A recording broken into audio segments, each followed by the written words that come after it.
Just a few weeks back, 2311 Racing and Frontrow Motorsports filed an antitrust lawsuit against NASCAR for their negotiating practices for the new charter agreement. Since then, NASCAR has been doing everything it can to scare the teams off the lawsuit. But what NASCAR did just now to punish the plaintiffs is absolutely insane. It's no secret that 2311 Racing and Frontrow Motorsports are looking to purchase new charters for the 2025 season from SHR. However, NASCAR has to approve the sale of these charters, and they're yet to do so. It looks as though NASCAR will not approve the sale as long as the lawsuit is still going on. NASCAR journalist Bob Palkris said, SHR currently signed for 4 charters, Trackhouse to get 1. 2311 and FRM have agreements to purchase 1 apiece. Transfer requires NASCAR approval. Whether approval is granted TBD, so status of those TBD. 36 or 32 or 30 charters on track TBD, all pending court decision. Denny Hamlin said he has not had discussions with NASCAR about the approval of an SHR charter transfer to 2311.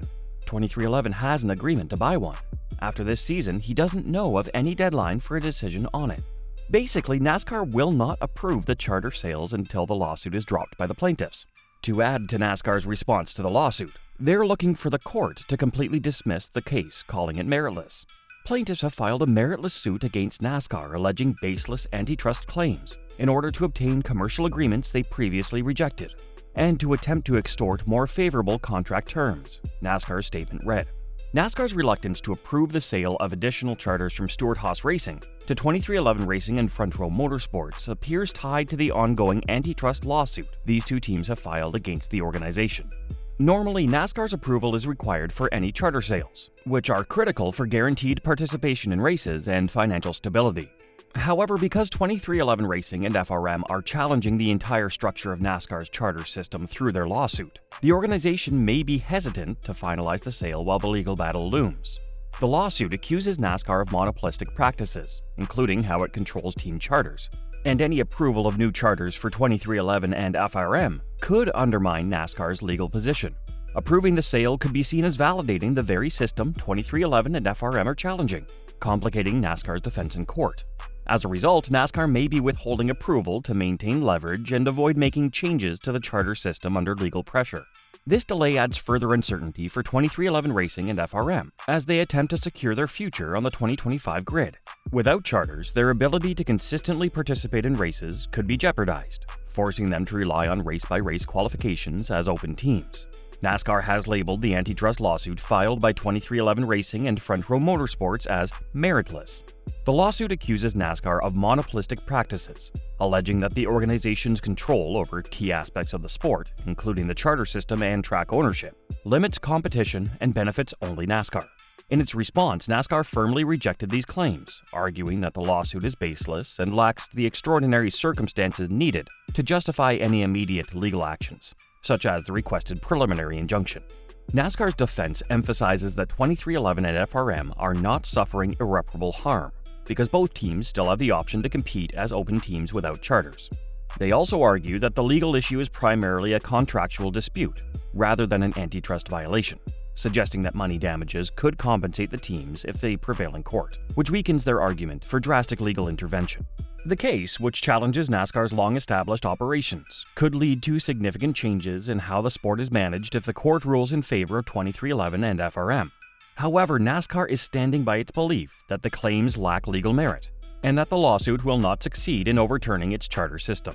2311 Racing and Frontrow Motorsports have made a controversial request to NASCAR, seeking approval to participate in the 2025 season, while simultaneously suing the organization.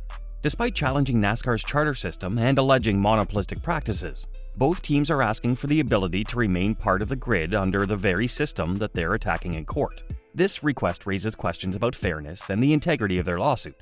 From NASCAR's perspective, this request appears contradictory and even unreasonable.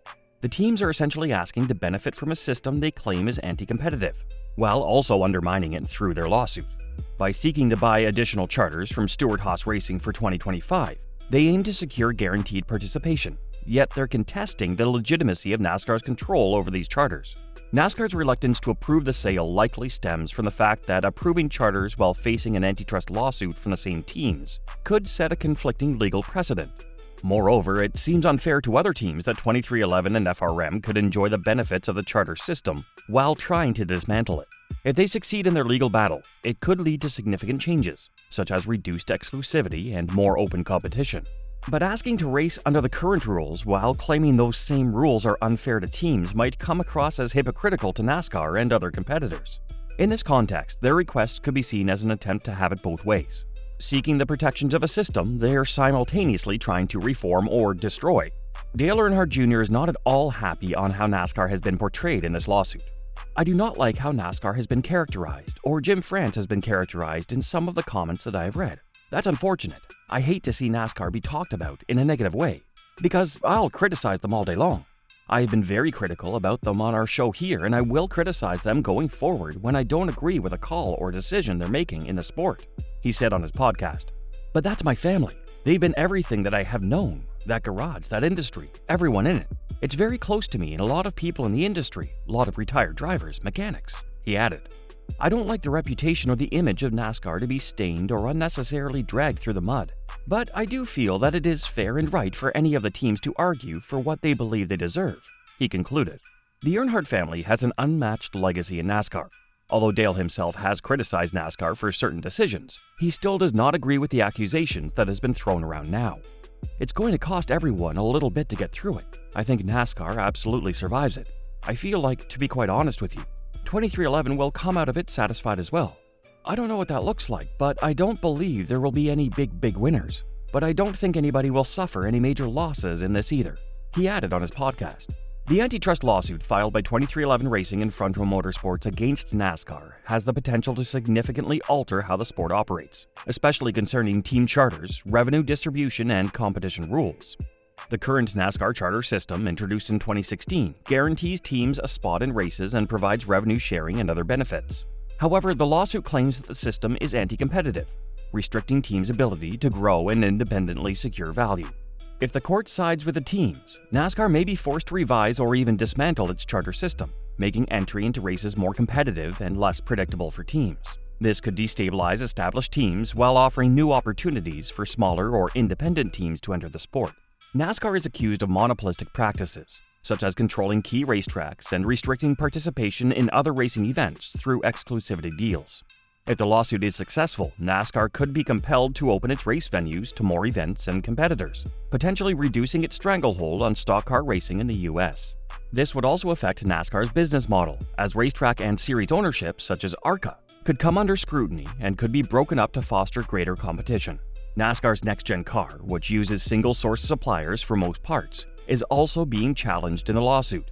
The claim is that this arrangement stifles innovation and makes it difficult for teams to remain competitive. If the court agrees, NASCAR might need to revise its supplier contracts, allowing teams more freedom to source parts from multiple suppliers. This change could increase costs for some teams, but it may encourage greater technological advancement and performance diversity across the field. Another central issue is NASCAR's control over revenue distribution. The lawsuit argues for a more equitable system where teams, sponsors, and drivers would receive a larger share of profits. A ruling in favor of the teams could lead to increased transparency in how funds are allocated, potentially mirroring other professional sports leagues where revenue sharing plays a significant role in team stability. Overall, this lawsuit could force NASCAR to adopt a more transparent, competitive, and flexible system that benefits not only established teams but also newer entrants, potentially changing the sport's structure and governance for years to come. Do you think the plaintiffs are doing the right thing by filing this lawsuit? Post your thoughts in the comment section below.